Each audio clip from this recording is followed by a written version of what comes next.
Good evening, students. This class is for BCA second semester, and in today's class we will be learning about the functions in C++. And we have already discussed about the basic things. What are the basic introduction to the C++ in our previous class, and we have learned lots of things about the programming in C++, which serves the building block for writing programs in C++. So today we will be discussing about the functions in C++.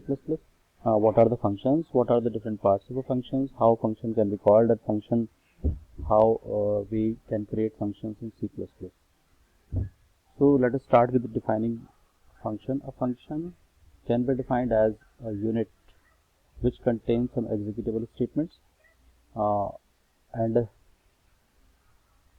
this unit is a named unit, and this unit can be made to execute whenever it is needed by the caller function. And the caller function call this unit by its name and pass inputs to this function. The function performs its specific task and gives output to the caller function. So function can be defined as the block of code which can be called to perform a specific task. It may take input or gives output to the caller function. So this will be the definition of our function, and here you all are seeing that this diagram is rightly telling about the function. What are the functions? Functions are just like this box in which we can't see what are the machinery, what are the things which constitute a function actually seen. किस तरह की दिखती हैं वो चीज़ें, क्या function ने contain किया हुआ है, वो इस बॉक्स के अंदर बंद है. बस उस बॉक्स में एक इनलेट है और एक आउटलेट है. इनलेट के थ्रू हम इनपुट पास करते हैं फंक्शन को, और फंक्शन हमें अपनी स्पेसिफिक जो जॉब उसकी होगी उस जॉब को परफॉर्म करके वो हमें क्या देगा, आउटपुट देगा. So this is the view of function, how function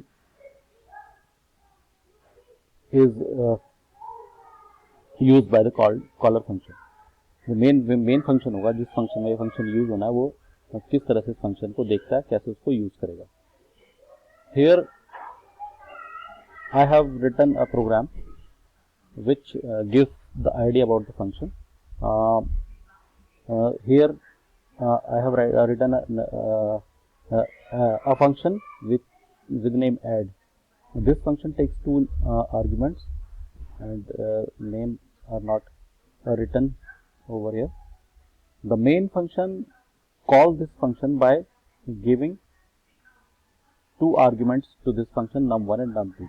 The function name is add, and it must be adding the arguments num1 and num2 and return the sum to the caller function. Caller function is main function which call the add function to perform its addition. And the third part is the definition of the function. Here we define how the function add sums up a and b, or num1 and num2, or arguments which are passed to the function. So this is the function which we will be creating in our programs. Here I have also included another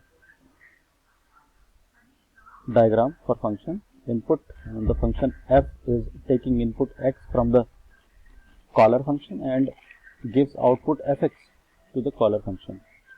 But how function f operates, how it converts x into fx, how it converts input into output, that thing, वो जो भी इसकी instruction है कैसे वो x को convert करेगा fx में, वो सारी की सारी एक यूनिट के अंदर बंद है, जो आउटसाइड एनवायरनमेंट को नहीं दिखती, या जो कॉलर फंक्शन है उसको नहीं पता चलता कि उसके अंदर क्या लॉजिक इंप्लीमेंट होता है. तो फंक्शन का बेसिकली कंसेप्ट ही है कि अगर हम में कुछ ऐसा हो जो सब लॉजिक है हमारे किसी मेन लॉजिक का, और उस सब लॉजिक को हम अपने मेन लॉजिक में इंप्लीमेंट ना करना चाहें, उसकी कोडिंग वहाँ पर ना करना चाहें, उसका लॉजिक अलग रखना चाहें ताकि हमारा जो मेन लॉजिक है वो ईजी दिखे, अंडरस्टैंडेबल हो, क्योंकि उसमें अगर हम बहुत सारे लॉजिक मिला देंगे, मिक्सअप कर देंगे तो बहुत कॉम्प्लेक्स टाइप का हो जाएगा, और जो यूज़र उसको पढ़ेगा या जो हमारे इंजीनियर्स होते हैं, टेस्ट प्लानर्स होते हैं, वो जब उसको पढ़ेंगे तो वो उनको दिखाई नहीं देता, उनको मतलब वो समझ में नहीं आएगा कि क्या मेन लॉजिक क्या था और सब लॉजिक क्या है। तो हम करते क्या है कि अपने मेन लॉजिक को अलग रख देते हैं और जो सब लॉजिक उसके अंदर यूज हो रहे होंगे उनको अलग से इम्प्लीमेंट करते हैं, और जो सब लॉजिक हम अलग से इम्प्लीमेंट करते हैं वही हमारे क्या कहलाते हैं, फंक्शंस कहलाते हैं। तो फंक्शन क्रिएट इसी पर्पज से करे जाते हैं ताकि जो हमारा अंडरस्टैंडेबिलिटी है प्रोग्राम की वो मेंटेन रहे, ताकि फर्दर जब मेंटेनेंस होगी हमारे सॉफ्टवेयर की तो वो सॉफ्टवेयर की मेंटेनेंस करना ईजी हो जाए। उस पर्पज के लिए फंक्शंस क्रिएट करते हैं।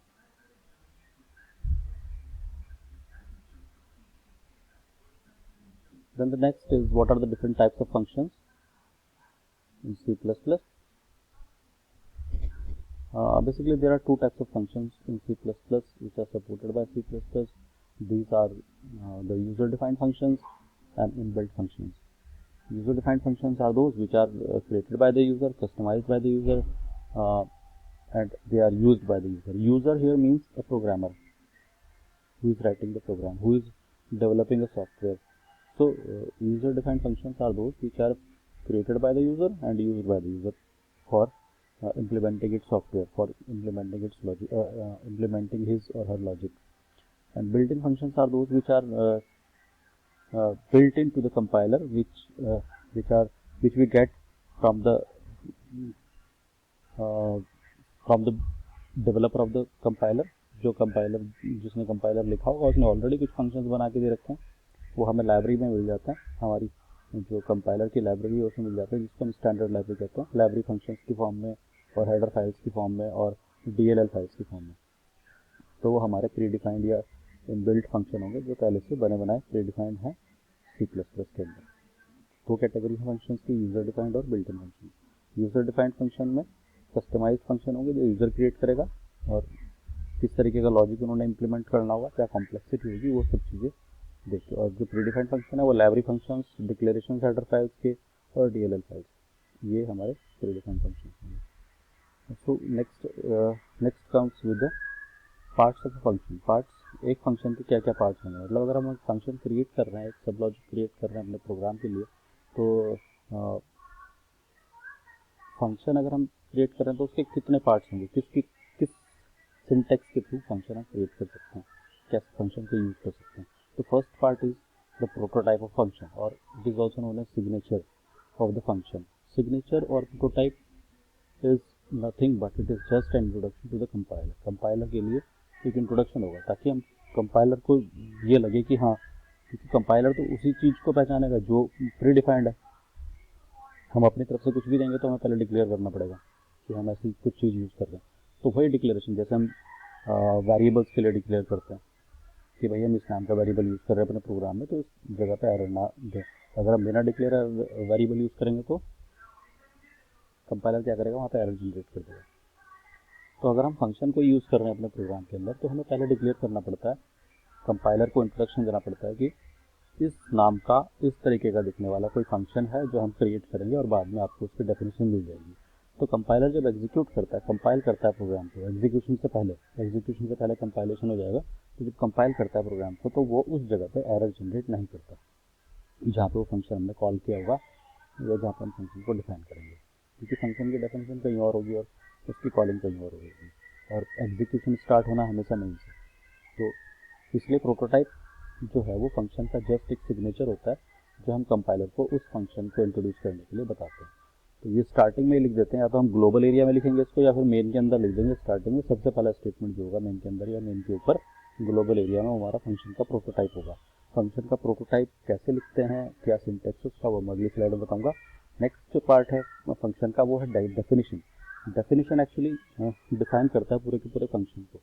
तो फंक्शन जो है वो कुछ काम अगर हमने उस फंक्शन से कराना है, कोई जॉब है उस फंक्शन, किसी स्पेसिफिक जॉब के लिए हम उस फंक्शन को बना रहे हैं, क्रिएट कर रहे हैं, तो वो जॉब कैसे करेगा, क्या एग्जीक्यूटेबल स्टेटमेंट हमें लिखने चाहिए ताकि वो जॉब परफॉर्म करे। जैसे पीछे फंक्शन हमने एग्जाम्पल देखा था ऐड, तो 2 नंबर को ऐड कैसे करेगा, कोई तीसरा नंबर होगा a प्लस बी करेगा, C में डाल देगा, यानी कि जो एग्जीक्यूटेबल स्टेटमेंट बनेगा वो क्या, C is equal to a plus b, और C रिटर्न कर देगी इसको जो हमारा कॉलर फंक्शन है। तो रिटर्न तो ये एग्जीक्यूटेबल, मतलब फंक्शन काम कैसे कर रहा है, ऐसे कर रहा है। तो डेफिनेशन पार्ट वो हो गया फंक्शन का जो एक्चुअली फंक्शन क्रिएट करता है कि हाँ फंक्शन इस तरह से वर्क करेगा। तो ये हमारा डेफिनेशन पार्ट होगा। The third part is calling. Calling is a statement जहाँ पे हम उस स्टेटमेंट को लिखेंगे ताकि फंक्शन आए और एग्जीक्यूट हो और अपना जॉब परफॉर्म करे। तो making a function execute to execute is known as calling. और जो कॉलर फंक्शन होगा वो कॉल करता है फंक्शन को। फंक्शन किसी और जगह पे रखा होगा, सेव कर रखा होगा, किसी और फाइल में सेव कर रखा होगा, हम सिंपली क्या करते हैं उस फाइल को इंक्लूड कर लेते हैं और फंक्शन के नाम से उसको कॉल कर लेते हैं। और जो इनपुट हमें देना होगा फंक्शन को इनपुट दे देंगे, फंक्शन हमें आउटपुट देके दोबारा से कंट्रोल वापस कर देगा हमारे प्रोग्राम का। तो इस तरह से फंक्शन एक्ट करते हैं। 3 पार्ट्स में फंक्शन हम इंक्लूड करते हैं। First is the prototype. हमें प्रोटोटाइप इंक्लूड करना पड़ेगा अपने प्रोग्राम में। फंक्शन की डेफिनेशन लिखनी पड़ेगी, फंक्शन क्या है, कैसे है, और कॉलिंग, फंक्शन को कॉल करना पड़ेगा जिस जॉब के लिए हम फंक्शन को हमने बनाया उस जॉब को परफॉर्म कराने के लिए। तो the next thing is syntax of all these 3 parts. The first is prototype. Prototype includes the return type of the function, function name, and list of parameters. List of parameters are just the inputs which we give to the function while we are calling this function. तो सबसे पहले होगा return type, किस type की value return कर रहा है। Return type means function किस टाइप की वैल्यू रिटर्न कर रहा है। सपोज हमने ऐड नम फंक्शन बनाया, ऐड नम फंक्शन 2 इंटीजर को ऐड करके हमें उनका रिजल्ट रिटर्न करेगा। तो एक इंटीजर और 2 इंटीजर जब हम ऐड करेंगे तो रिजल्ट पे क्या आएगा, इंट। तो फंक्शन हमें क्या रिटर्न करेगा, इंटीजर रिटर्न करेगा। तो वो रिटर्न टाइप हो गया कि फंक्शन क्या रिटर्न कर रहा है, इंटीजर रिटर्न कर रहा है। कई केसेस में ऐसा भी हो सकता है कि हमने इंटीजर एक्स इंटीजर वाई को ऐड किया लेकिन उसने हमें रिटर्न किया स्ट्रिंग, तो उस केस में हम फिर यहाँ पे कैर लगा देंगे। तो रिटर्न टाइप जो है फंक्शन के नेम के जस्ट पहले आएगा, जैसे यहाँ पर हमने लिखा हुआ है ये, तो फंक्शन के नेम के आगे आएगा। और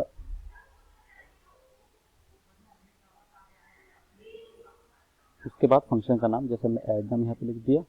उसके बाद लिस्ट ऑफ पैरामीटर, जो इनपुट हम फंक्शन को दे रहे हैं, जिन इनपुट के ऊपर वो काम करेगा फंक्शन। जरूरी नहीं है कि इनपुट हमेशा दिए जाए, फंक्शन वॉइड नेचर का भी हो सकता है।